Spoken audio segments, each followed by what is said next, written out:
কার না? আজ কলেজে না গেলে হইতো না? মা আজকে অনেক ইম্পর্টেন্ট ক্লাস আছে, এই যে পরীক্ষার আগে নোটস দিব। শোন, 2 গ্রামে এত ঝামেলা চলতেছে, মানে এর মধ্যে না গেলে কি নয়?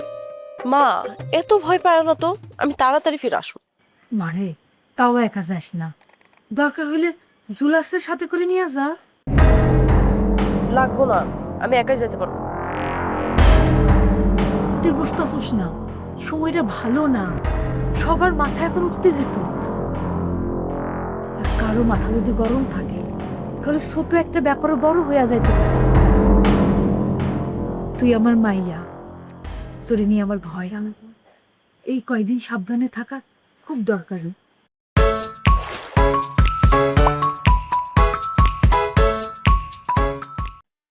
মা আমি আজমল চেয়ারম্যানের মাইয়া, আমার দিকে তাকাইবো এমন সাহস কারো আছে নাকি? এই তো 100% খাদে কথা কইছস তুই। তুমি আমার উল্টো সাহস দিতেছ। মাইয়াটারে ভয় পাইতে শিখেলে চলবো, এই সময়ে সাহস দেওয়া দরকার। মানুষ যদি দেখে আমরা ভয় পাইছি তাহলে তো তারা সুযোগ নিব। আমার মাইয়া মাথা উঁচু করে চলবো, তবে সাবধানও থাকবি। সাহস আর বেপরোয়া এক জিনিস না। মনে রাখবি, নিজের সম্মান নিজেরে রাখতে হইব। ঠিক আছে আব্বা। তাড়াতাড়ি ফিরিস মা। আচ্ছা মা। জুলাস, তাহলে চাচা আমি একটু বাজার থেকে ঘুরে আসি। যা যা যা। তুই তো কেবলই বাজারে আসি। ও না, মানে চাচা ওই আর একটু কাজ বাকি আছে, শেষ করে আসি।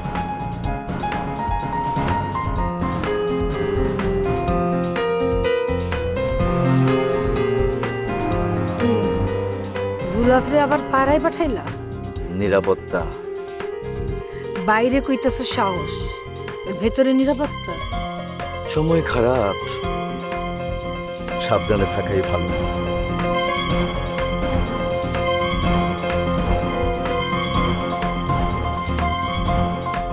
আরে আজমল চেয়ারম্যান, তোমারে আমি আইজও চিনলাম না।